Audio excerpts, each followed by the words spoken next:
good morning, everyone, and thank you for coming. I'm happy to be here in, of course, beautiful Brooks with Minister of Arts, Culture, and Status of Women, Tanya, Mayor of Brooks, John Petrie, and, of course, Ahmed Kassam, who is the Executive Director of Global Village Center, to announce additional support for the John Ware Youth Empowerment Program.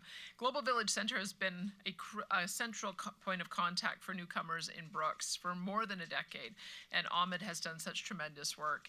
Since it was launched in 2021, the John Ware Youth Empowerment Program has been dedicated to helping young newcomers succeed. And I'm so pleased to announce today that the government is investing an additional $150,000 for this meaningful program so it can continue to help newcomers here. This funding will enable the Global Village Center to expand this program and offer additional education for young people. And it will also support more opportunities to build connections with community members. And that's so important, because there are plenty of jobs and opportunities out there, and it only takes one connection, one hand extended in support to change a young person's life and to get them on the road to career success. And that's what the John Ware Youth Empowerment Program is all about. And I do want to say a few words about its namesake, John Ware. He's a folk hero. He's a legend of the Old West. And of course, he's a trailblazer who kicked doors open for Black Albertans and other minorities in our province. John Ware built up a successful ranching operation in a time when everything was stacked against him. Through his grit, his hard work, and his unrivaled skill, he earned the respect and admiration of his fellow ranchers. And he wrote his name forever in Alberta's history books. And it's that legacy of a blazing trail of making things easier for those who came after them that makes this youth empowerment program the reason why it honors and carries forward today in Brooks. This is an incredibly diverse city, so much so that it's known as the City of 100 Hellos. And some people may find that fact a bit surprising. After all, we're a long way from the Calgary-Edmonton corridor out here, and we're completely surrounded by rural Alberta. But people come to Brooks from all over the world, and for the very same reasons that people have lived here for generations. Blue skies, warm welcomes, a great place to raise a family, and the unmistakable freedom you could only find in Alberta.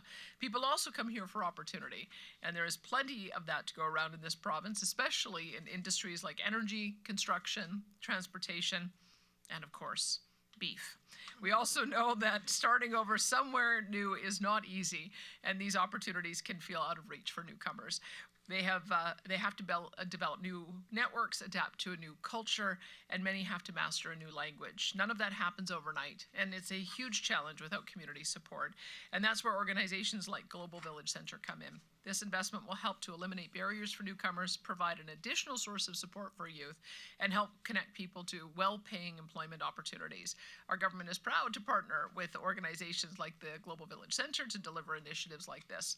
Strong grassroots support from community organizations ensures that our target for funding it right here allows us to make the biggest impact. This program will also help strengthen the local economy in and around Brooks and ensure that no one misses out on all the things we love about living in Alberta. And now I'd like to invite Minister Tanya to share more. Well, thanks, Premier, and good morning, everyone. Good morning as well, and to Mayor Petrie, and thank you, Ahmed, and the Global Village Center for hosting us today.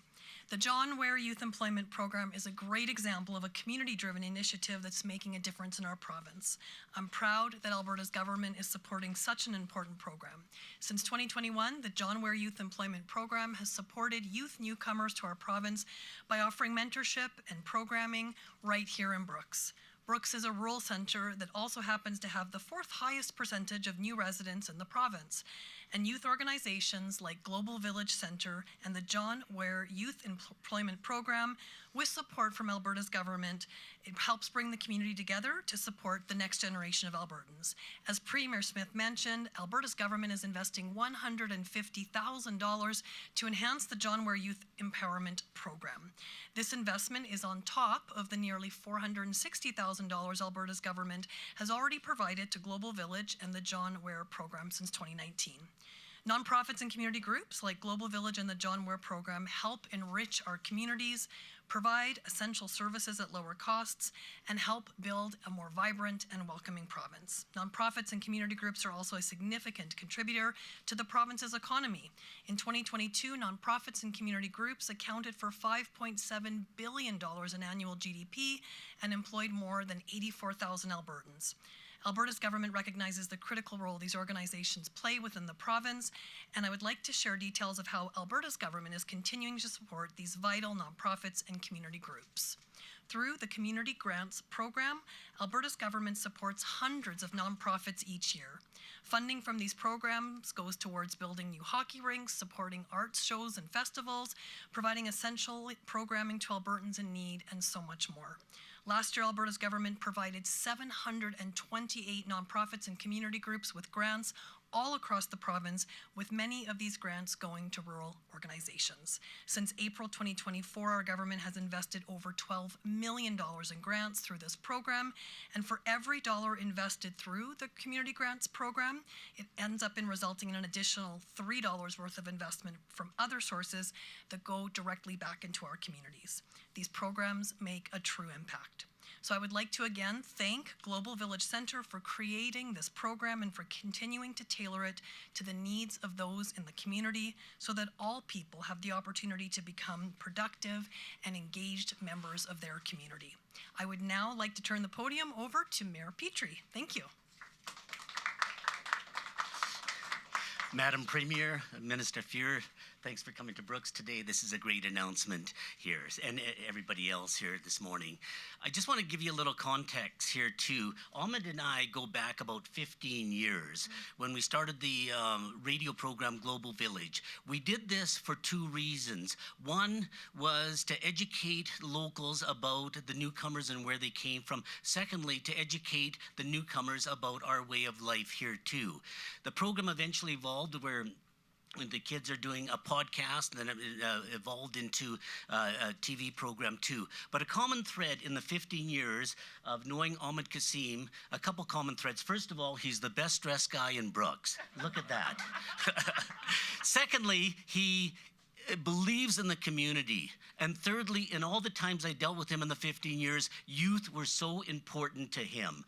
And that's why this announcement today is not only great for the community of Brooks, but also for the youth of the community. Thank you very much.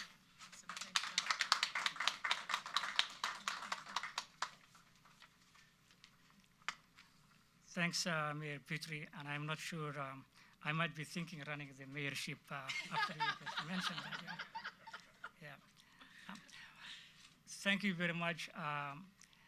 Thank you very much, Madam Premier, and thank you very much, Madam Minister. My name is Ahmed Kasim. I am the Executive Director of Global Village Centre. I would like to take this, sincerely thank our Premier, Danielle Smith, and our Minister of Arts Culture, Tanya, for honoring us with continued government support and funding for the John Ware Youth Program. The John Ware Youth Program is entering its third year as we welcome newcomer aged 19 to 26. We are proud to see the success of the program that empowers newcomer youth in rural Alberta with another increased participation that we're expecting. The goal of the program is to invest in newcomer rural youth to empower them to realize their full potential while building resilience and giving them tools for success, including financial literacy and civic. And that's one of the main reasons we named after John Ware, the legacy of John Ware, that our Premier just talked about a little bit earlier. The program's success means that families will want to remain in rural Alberta, which will lead to helping to address the labor challenge that we have in the province. Since its inception in 2021, the John Ware program has empowered about 130 youth with a focus on life skills, intercultural communications, and mentorship. As we finish our second year, we look forward to continuing the John Ware Youth Program commitment to fostering self-reliance. As the excitement, benefits, and success of the program begin to be recognized by participants and communities, it's expected that there will be more participants next year with an banded focus, including on career change for life, intercultural learning and experience, and life skills education, including gender-based violence prevention and mental health. Next year, we will also roll out a rural community train-the-trainer toolkit to any community interested in teaching the Jongwer program. We are very grateful for the continued support and funding from the province that will aid us to expand and move Jongwer Youth Program forward to development and delivery. I would also like again to thank sincerely our Premier. Also, she's our MLA. She understands the challenge of the rural area, and we very much appreciate her belief and assistance in our project, and we look forward to sharing with everyone on our future successes. Thank you very much. Great. Before we begin Q&A, I want to note that we are running tight on time, so we'll have time for a few questions. With that, it'll be one question, one follow-up. Please state your name and outlet for the record. If there are any media in person that'd like to ask a question, you can do so now. Okay, we're gonna go straight to the phones then. Operator, first caller, please. Your first question is from Scott Strasser from Calgary Herald. Please go ahead. Hi, thanks. Unrelated question for the Premier about the Green Line. Province released new alignment details today, which would be an elevated track built along 10th Avenue and then curve right at 2nd Street to head north to downtown. Why do you feel the city didn't pursue this option? Well, I think I mean, we still have to talk with the city about why they've decided to engineer the approach they did. But this has happened before, where I think with great ambition and engineering prowess, people start about in tunneling, and then it becomes much more expensive as they go along than they expected. This is part of the reason we brought on ICOM, is that they had experienced this in Austin. And here's the rule of thumb they gave us. It's $1 billion a kilometer to bury, $300 million a kilometer to build above ground, and $100 million a kilometer to build at grade. So we, with this proposal, would save about $1.3 billion on the tunneling cost, which allows for us to extend it out to Shepherd, which is, I think, where the sort of the original proposal, or as it, I mean, it's shortened over time, but that at least allows for us to increase ridership, and it also allows for us to make sure that we're at the maintenance bay in Shepherd. I know that the city is quite keen to have a terminal point in Eau Claire that would then be a staging area for a future Green Line, but that's part of what we were working on, is how can we send that indication that that may be part of a future project. But if we want to actually build a line that's going to be used, we have to get it going further south where the riders are. So that's what we're putting to council, and it is going to be up to them to see if this is something that they want to pursue. Okay, my follow-up is the same kind of topic, but what have or are businesses and bars and restaurants along 10th Avenue, what have they said about this elevated track idea? Well, this is why it's out there, so that we can get that kind of feedback. The elevation is intended to have a minimal amount of impact, so that they can continue to operate their businesses at street level. So that's part of the reason why I think they engineered it to be elevated, similar to the West Leg. I mean, the West Leg LRT is elevated, so it's not going to be unfamiliar to people. But I think that's the conversation that needs to be had. Okay, operator, next caller, please. Okay, thank you. The next question is from Rick Donkers from CBC Radio Calgary. Please go ahead. Madam Premier, I'm sorry that I'm also going to detract and talk about the Green Line. Are you satisfied with the elevated route that ACON came up with? Was that sufficient to what the government had instructed them to do? Well, I think we have to go back to the beginning, because I've been watching this project for some time. You have to remember what was initially proposed to the funding partners in the province and the federal government. It was a 40-kilometer line that would cost $4.4 billion. So as we started watching cost escalation and the line shrink, we really wanted to get in there and understand what this project is all about. And so I think it gives you some idea if this leg is going to be 6.2 billion. The leg out to Seton, we're told, would be about another 3.2 billion. So just to finish this part of the leg from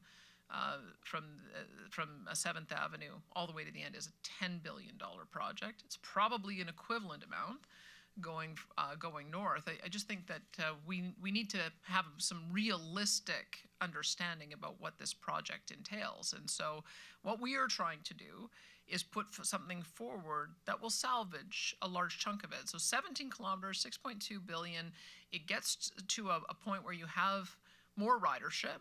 So I think it's the difference between 52,000 versus about 31,000 under the last proposal that the government submitted. So we're trying to put forward a portion of the line that we think is going to be useful and also set the stage for the future full build out. But it would have, am I satisfied that it isn't a 40-kilometer line at 4.4 billion? Well, no, I don't think any of us are satisfied that it didn't come in at that price. But at least we're getting closer to having some realistic assessment of just what the true nature of the costs are with a project like this. And my follow-up is to deal with the next steps. You touched on it briefly, but is this a case that the ball is now in City Council's court and they can run with this alignment or lose the green line entirely? Well, I mean, I have to tell you, like it seems to us there's great risk in trying to do a tunneling project with all the underground river systems that we have there, and the uncertainties associated with starting that project. And so we think that this is a way for us to be able to get shovels in the ground immediately, get a line that we know people will use technology that we've used before, and hopefully set the stage so that we can build out the rest of the line to Seton and then further along over the river and up to 160th. So I guess that's the consideration that council has to have. We just didn't think that as a funding partner, having an underground tunneling version with the city having to come back to us in future with escalating costs was going to work out for any of us, federal, provincial, or local taxpayers. And so we think that this one mitigates costs, gives us a proposal that is practical and could even start being built in January. But it will be up to the city to decide if this meets their needs, and then if it doesn't, then I guess they pull the plug. It's a kind of a binary option at this point. We're not prepared to fund the risk associated with a tunneling project. They have to decide if they're prepared to work with us on this. Great. Operator, next question, please. The next question is from James Snell from Western Standard. Please go ahead. Yeah, good morning, James with Western Standard. Question for the Premier. How is Alberta overall managing the influx of newcomers, just in terms of the pressure on the healthcare system and also education? And also, how many people are moving here every month? I can tell you that the system is holding up surprisingly well with the number of people who have come in. You have to remember, we went from having 13 quarters of out-migration and stagnant population growth, stagnant school enrollment, to in the last 3 years having 450,000 newcomers come to our province. So when you look at the way in which the housing industry has accelerated, the multi-residential has accelerated, the accelerated plan that we're putting together for building new schools, those are all in response to the fact that we have a lot of new people here who need to have those services as well. When it comes to healthcare, healthcare is under pressure. It's under pressure all across the country, and that's why we have to create a different type of approach. We need a robust primary care system so everyone has a family doctor, and that allows for a lot of chronic disease management so that it doesn't end up in a hospital. We're refocusing our acute care system, so we've got multiple providers so that we can hopefully start seeing some new ways of delivering service and get some efficiencies. We've taken long-term care into assisted living so that we can develop new models and partnerships with the nonprofit sector. We feel that we're probably about 12,000 beds behind in building on our long-term care system. And then, of course, addiction and mental health, we're already on a pathway to build about 750 new beds associated with mental health and addiction treatment. So we're investing in different parts of the system in different ways. And now that we've got that refocusing in place, especially with the nurse practitioners now being able to locate new communities, especially with pharmacy also being able to take some of the pressure off on primary care. We're very hopeful that we'll have more avenues for people to be able to get the health care they need, and we can keep up with growth. But from what I've seen, and the projections that I've seen, it sounds like we've had sustained growth even this year as well. We won't have the final numbers until we get into the new year. Thank you very much. No follow-up, James? No? Okay. Operator, next caller, please. The next question is from Yves Cote from French ABC Radio Canada. Please go ahead. Yes, hello. Thank you for taking my question. My question is for the Premier, and again, I'm sorry, unrelated. It's regarding the Green Line. First question was, I was wondering if CPKC had approved of the building of the Green Line going over their main line that's located on the 2nd Street Southwest. As I mentioned, this is a proposal that looks at the most feasible pathway with the least disruption possible. I mean, the CPKC does not want us disrupting their freight, and that was one of the considerations about how we would be able to go about doing that. And so we have some more consultation to do on that, but this is the first opportunity for everyone to have a look at what the alternative looks like, and that consultation will go ahead. We have a pretty good relationship with both CN and CPKC, so you may want to just direct your comments to Minister Dreeshen to see what their immediate feedback is. I haven't spoken with them recently about this project in particular. Thank you. And then my follow-up would be, so I understand that this is just a proposal, but from what I understand, you decided to put aside the Eau Claire station for now, yet some residents have been evicted because of this project. What would you tell them? The pathway that's chosen is along the same pathway that would go to Eau Claire. The ICOM looked at what it would cost to go from 7th Avenue. The reason it's important to connect at 7th Avenue is that allows for transfers to both the red and blue line. Going on to Eau Claire would cost another $400 million. And so that means that if you do that, then you can't take the project all the way out to Shepherd. And going all the way out to Shepherd makes sense because that's where all of the storage and maintenance bays are. So those are the trade-offs that have to be made. But I think it should be an indication that because it's going down that track, it's pretty clear that any future expansion of that line would go through Eau Claire and then across the river into the north. So I think we took in mind that is a destination point that the city found to be important. But the question is, do you build a line for a shopping mall, or do you build a line for commuter traffic? And we've agreed to fund a line for commuter traffic, and that's what our priority is. At some future point, going through to Eau Claire, which will be a very nice shopping mall, I'm sure, at some point in the future, that can also be engineered in. But I think the priority has to be ridership and being able to prove out the case for the Green Line, that it can go far enough south so it makes a difference on commuter service. Okay, we have time for one more question, so operator, last caller, please. The next question is from Alex Dollywell from Rebel News. Please go ahead. Thank you for taking my question, Premier, and I apologize it's off topic as well. So, Premier, recent immigration data from Canada's Border Services Agency tabled some 705 people in Alberta faced deportation orders, yet they've been reported missing. Is your government aware of this at this time, and do any of the deportees pose a risk to public safety? Those numbers are news to me. Thanks for sharing them with me. I'll make a text note to send to Mike Ellis to see what can be done about that. I did not know that was the number. And so I can't tell you the character of those who are missing. So this is going to to be a problem that the federal government is going to have to face, because as I understand it, there's more than 4 million work permits that are expiring in the next couple of years. So they're going to have to develop a robust strategy for how they ensure that those individuals leave the country when they're supposed to. So I think that really is more of a federal question, but as we're working together on addressing the issues of border security, I'll make sure that Mike looks into it. You may want to follow up with him to see if he has anything more to add.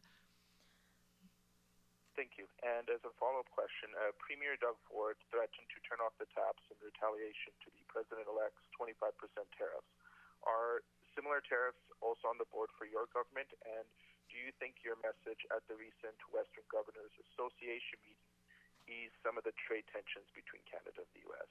So first of all, absolutely not. Under no circumstances are we going to support turning off the taps to our close friend and ally, the United States. We have to be very mindful that doing something that drastic would not just create tension, it would destroy the relationship for a generation.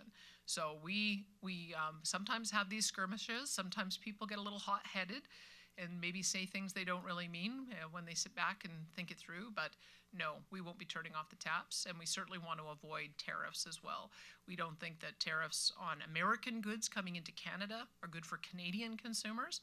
I don't think anybody wants to pay more for their playing cards and their cherries and their ketchup and their Kentucky bourbon, to use the examples that the Prime Minister has raised, but nor do American consumers want to see an extra $1 a gallon added to every tank of gas. And so I think we've got a very strong case to make that we really mutually benefit from this shared partnership. And that's the case that I've been making in the United States when I've met with governors and traced for them their dependence on Canadian energy to have lower prices. I can tell you it's been persuasive. So we're going to keep on persuading one person at a time, and hopefully that will have some impact on persuading the U.S. president to take a different course. Great, thanks everyone. That's all the time we have today. We will do a group photo, so I ask the speakers to stay at the mic, please.